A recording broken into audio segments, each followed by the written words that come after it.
Alright, welcome back. In this video we're going to start looking at pointers. This is one of the hardest topics for most students, and so we're going to take this nice and slowly. So we're going to start off by looking at memory and looking at systems. So to start off with, we've got to remember that 8 bits is 1 byte. Okay? This is very important because usually when we're talking about memory, we're usually referring to bytes. We don't usually worry too much about the bits. Okay. The next thing is that C is a system dependent language. Okay. So if you have studied another language before, for example Java, that's system independent. Now what this means is that C will behave differently on different systems. Usually this is because of memory. Okay? So C, you would have seen already, with our ints, we can have either a 2-byte int or we can have a 4-byte int. Okay? And it depends on the system which one we have. The other thing is we can have different sizes of addresses, which we'll talk about what addresses are soon, but we can have different sizes of these. So depending on the system, these can change. So in the examples that I'm going to use today in this video, we're going to assume that we've got a 4-byte int and we've got 4-byte addresses. Okay? So that's the first thing that we're going to consider for this video. Okay? And we need to do this because the example would change depending on the system. So the next thing you'll see on the left here is a whole heap of boxes and then a whole heap of numbers. Now these numbers are all hexadecimal, okay? And they're just counting up by 1. So it's 16E563, 16E564, and so on. What this represents here is one of these boxes represents a byte in memory. Okay, so one of these is just a byte in memory. Now, inside of that, we would have 8 bits. So we'd have 1, 0, 1, 1, 1, 1, 0, 1, or something like that. Now, for right now, we're not going to consider the stuff stored in memory in terms of binary. We're just going to think of it in whatever type we're using. So if we're using decimal, we'll just write the decimal value. And the reason for that is that the binary data isn't stored as you think it might be, and we'll learn about that when we get to Indianness.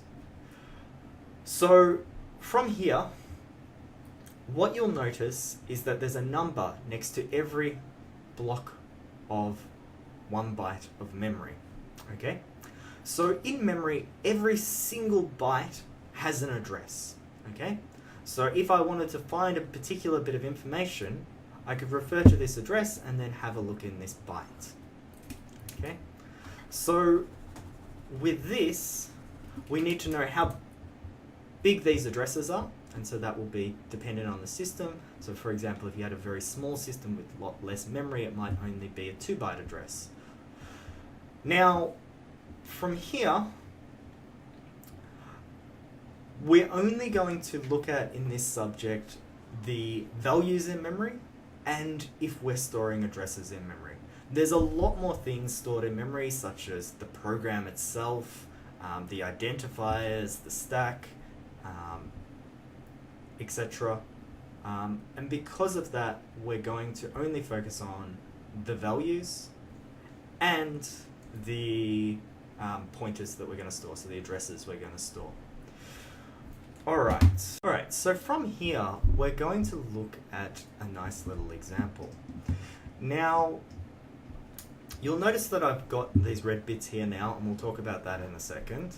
But let's declare an int, okay? And I'm going to call that variable A, and I'm going to give it the value 18. Alright, now this variable, we actually need some space and memory to store the value inside it.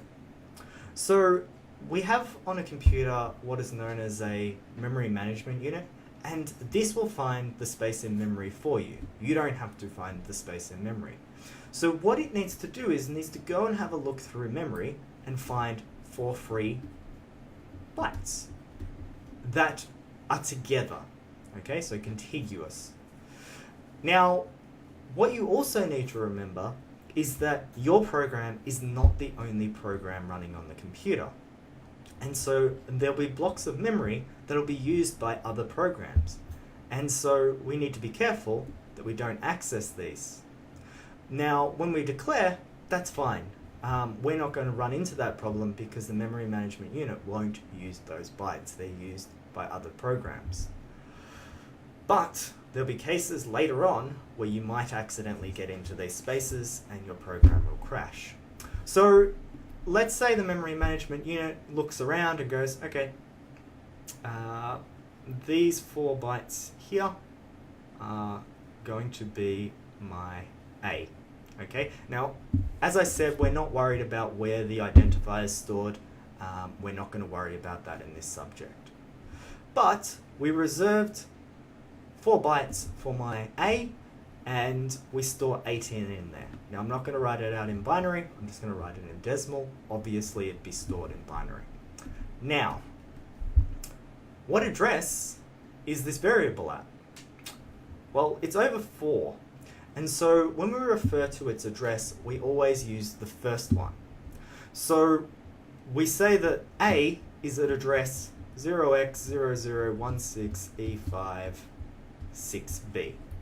Now, obviously this value is going to be different every single time you run the program and every different computer. So we can't assume this. This is just an example. So we've got the address there. You'll notice that this number is 4 bytes long, okay? And that's where A is stored for the program, okay?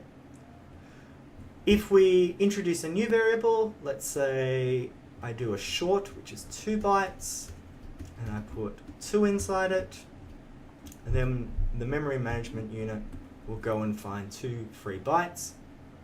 Okay, so for example, maybe here, and it stores a 2 in there. Okay, it doesn't care what order they're in, it will just find 2 free bytes. Now its address is going to be 0x0016E566. Okay. From here we can do other variables like car. Okay, so we can store that, and we'd just find 1 free byte for that, and that would store the character A in there.